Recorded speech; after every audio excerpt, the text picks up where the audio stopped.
नमस्कार, मैं हूं अंशिता। रामदेव ने एलोपैथी पर अपनी जुबान से अब एक शब्द भी निकाला तो करोड़ों का जुर्माना भरना पड़ेगा। सुप्रीम कोर्ट ने कड़े शब्दों में रामदेव को समझा दिया है कि आपको ऐसे तो समझ नहीं आ रहा है, तो अब आपको दूसरी भाषा में ही समझाना पड़ेगा। सुप्रीम कोर्ट ने सख्त हिदायत देते हुए कहा कि अगर एलोपैथी को लेकर बकवास करना और झूठ फैलाना बंद नहीं किया तो 1 करोड़ रुपए का जुर्माना लगा देंगे। अब रामदेव परेशान है क्योंकि बिना एलोपैथी को कोसे उनकी दुकान जो नहीं चलती। अब सोचने वाली बात है कि पतंजलि का क्या होगा। दरअसल सुप्रीम कोर्ट ने रामदेव की कंपनी पतंजलि आयुर्वेद को 21 नवंबर को कड़ी फटकार लगाई। कोर्ट ने एलोपैथिक दवाइयों को लेकर पतंजलि के भ्रामक विज्ञापनों पर कंपनी को आड़े हाथों ले लिया। कोर्ट ने फटकार लगाते हुए कहा कि गलत दावा ना करें, लेकिन कोर्ट की फटकार से ज्यादा उसकी चेतावनी ने रामदेव को परेशान कर दिया, या ये कहें कि जुबान पर ताला लगा दिया, क्योंकि कोर्ट ने चेतावनी देते हुए कहा कि अगर आपने अब भी एलोपैथी के खिलाफ जहर उगलना बंद नहीं किया तो हम भारी जुर्माना लगा देंगे। बता दें कि इंडियन मेडिकल एसोसिएशन ने पतंजलि विज्ञापनों के खिलाफ सुप्रीम कोर्ट में याचिका दाखिल की है। इसमें आरोप लगाया गया था कि पतंजलि के भ्रामक विज्ञापन से एलोपैथी दवाइयों की उपेक्षा हो रही है, एलोपैथी से लोगों का भरोसा उठ रहा है, जो उनके लिए ही खतरनाक साबित हो सकता है। यही नहीं, आईएमए ने कहा था कि पतंजलि के दावों की पुष्टि नहीं हुई है और ये drugs and other magic readymade act 1954 और कंज्यूमर प्रोटेक्शन एक्ट 2019 जैसे कानूनों का सीधा उल्लंघन है। इसी याचिका पर सुनवाई करते हुए कोर्ट ने रामदेव और उनकी कंपनी को आड़े हाथ ले लिया। मामले की सुनवाई जस्टिस एहसानुद्दीन अमानतुल्लाह और जस्टिस प्रशांत कुमार मिश्रा की पीठ कर रही थी। कोर्ट ने रामदेव की पतंजलि को फटकार लगाई, चेतावनी दी, साथ ही भविष्य में इस तरह के भ्रामक विज्ञापन छापने से बचने की सलाह दी। अदालत ने कहा कि पतंजलि को यह सुनिश्चित करना चाहिए कि वो प्रेस में इस तरह के बयान देने से दूरी बनाकर रखें।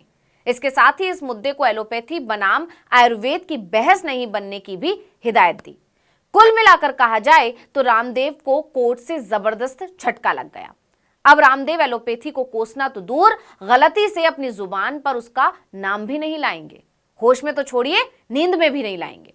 खैर, ये कोई पहली बार नहीं है जब एलोपैथी पर रामदेव की बकवास उन्हें भारी पड़ गई, लेकिन इस बार मामला इसलिए बड़ा हो गया है क्योंकि अभी तक तो सुप्रीम कोर्ट सिर्फ हिदायत ही देता था। जब रामदेव और उनकी कंपनी फिर भी नहीं मानी तो कोर्ट ने इस बार चेतावनी ही दे दी। हालांकि यही रामदेव हैं जिनको खुद ही अपने चेले की जान बचाने के लिए एलोपैथी का सहारा लेना पड़ा था और उन्हीं डॉक्टरों के हाथ पैर जोड़ने पड़े थे जिनके इलाज पर इसने उंगली उठाई थी। बता दें कि 2019 में बालकृष्ण को ऑल्टर्ड कॉन्शियसनेस की हालत में एम्स अस्पताल के आईसीयू में भर्ती कराया गया था।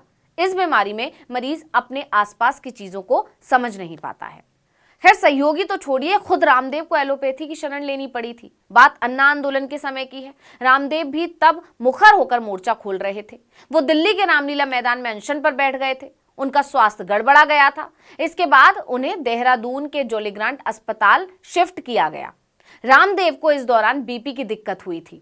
रामदेव का इलाज करने वाले डॉक्टरों ने बताया था कि रामदेव के कई पैरामीटर्स में गिरावट आई थी और फिर डॉक्टरों ने इलाज किया, तब जाकर उनकी हालत सुधरी। दरअसल इस विवाद की शुरुआत हुई रामदेव का एक वीडियो सामने आने के बाद। इसमें उन्होंने दावा किया था कि मेडिकल ऑक्सीजन की कमी या बिस्तरों की कमी से ज्यादा लोग एलोपैथिक दवाओं के कारण मरे हैं। उन्होंने दावा किया था कि रेमडेसिविर और फेविफ्लू जैसी दवाएं कोविड-19 रोगियों के इलाज में विफल रही हैं। यही नहीं, रामदेव ने एलोपैथी को बेवकूफाना विज्ञान भी कहा था। एलोपैथी एक ऐसी स्टूपिड और दिवालिया साइंस है कि पहले क्लोरोक्विन फेल हुई, फिर रेमडेसिविर फेल हो गई, फिर एंटीबायोटिक्स इनके फेल हो गए, फिर स्टेरॉइड इनके फेल हो गए, प्लाज्मा थेरापी के ऊपर भी कल बैन लग गया और इवरमाक्टिन भी फेल हो गया और जो है अभी एक बुखार के लिए क्या दे रहे हैं वो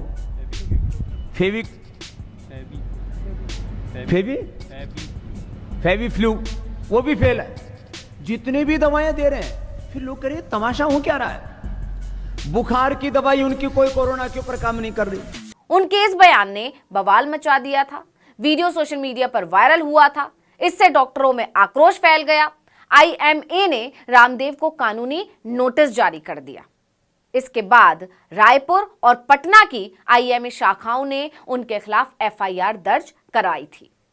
मामला सुप्रीम कोर्ट भी पहुंचा और कोर्ट ने कई बार रामदेव और उनकी कंपनी को फटकार भी लगाई। अगस्त 2022 में कोर्ट ने फटकार लगाते हुए पूछा था कि क्या गारंटी है कि आयुर्वेद सभी बीमारियों को ठीक कर देगा। इसके साथ ही कोर्ट ने रामदेव को नोटिस भी जारी कर दिया था। यही नहीं, कोर्ट ने केंद्र सरकार को भी घेर लिया था। कोर्ट ने निर्देश दिया था कि केंद्र बाबा रामदेव को ऐसे बयान देने से रोके, यानी एलोपैथी के खिलाफ बोलने पर सुप्रीम कोर्ट ने हर बार नाराजगी जाहिर की। इसके बाद तत्कालीन स्वास्थ्य मंत्री हर्षवर्धन के दबाव के बाद रामदेव को अपना बयान वापस भी लेना पड़ा था। दरअसल जब विवाद बढ़ने लगा तब डॉक्टर हर्षवर्धन ने चिट्ठी लिखकर बाबा रामदेव से बयान वापस लेने के लिए कहा था। इसके बाद रामदेव ने कहा कि वो मेडिकल साइंस के सभी रूपों का सम्मान करते हैं। एलोपैथी ने कई जानें बचाई हैं। इसके बाद से रामदेव ने अपनी जुबान से तो कुछ भी कहना बंद कर दिया, लेकिन पतंजलि के जरिए से ये अटैक जारी रखा। उसी पर कोर्ट ने नाराजगी जाहिर की है।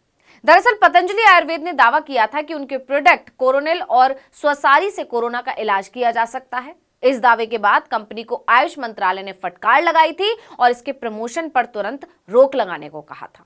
यानी अभी तक सिर्फ हिदायत दे रहे सुप्रीम कोर्ट ने इस बार चेतावनी ही दे दी है, वो भी छोटी मोटी नहीं बल्कि भारी भरकम चेतावनी। बता दें कि इससे पहले 9 अक्टूबर को सुप्रीम कोर्ट ने योग गुरु और पतंजलि के संस्थापक बाबा रामदेव की रिट याचिका पर सुनवाई की थी। याचिका में उन्होंने कोविड-19 के एलोपैथिक उपचार के खिलाफ विवादास्पद टिप्पणियों को लेकर कई राज्यों में उनके खिलाफ दर्ज आपराधिक एफआईआर के सुरक्षा की मांग की है। रामदेव के वकील की दलीलें सुनने के बाद न्यायमूर्ति एएस बोपन्ना और न्यायमूर्ति एमएम सुंदरेश की पीठ ने केंद्र, इंडियन मेडिकल एसोसिएशन, बिहार और छत्तीसगढ़ सरकारों को नोटिस जारी किया और मामले में उनकी प्रतिक्रिया मांगी है। इसके बाद रामदेव ने कुछ राहत की सांस ली थी, लेकिन इसी बीच 21 नवंबर को सुप्रीम कोर्ट की फटकार ने रामदेव को करारा झटका दे दिया। अब इस मामले की अगली सुनवाई 5 फरवरी 2024 को होगी। देखना होगा कि अगली सुनवाई में रामदेव को फटकार लगेगी या कोर्ट से राहत मिलेगी।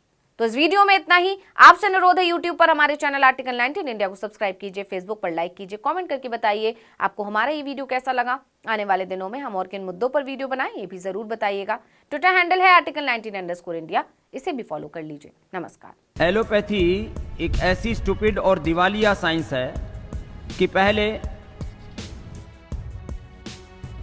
क्लोरोक्विन फेल हुई, फिर रेमडेसिविर फेल हो गई, फिर एंटीबायोटिक्स इनके फेल हो गए, फिर स्टेरॉइड इनके फेल हो गए, प्लाज्मा थेरापी के ऊपर भी कल बैन लग गया।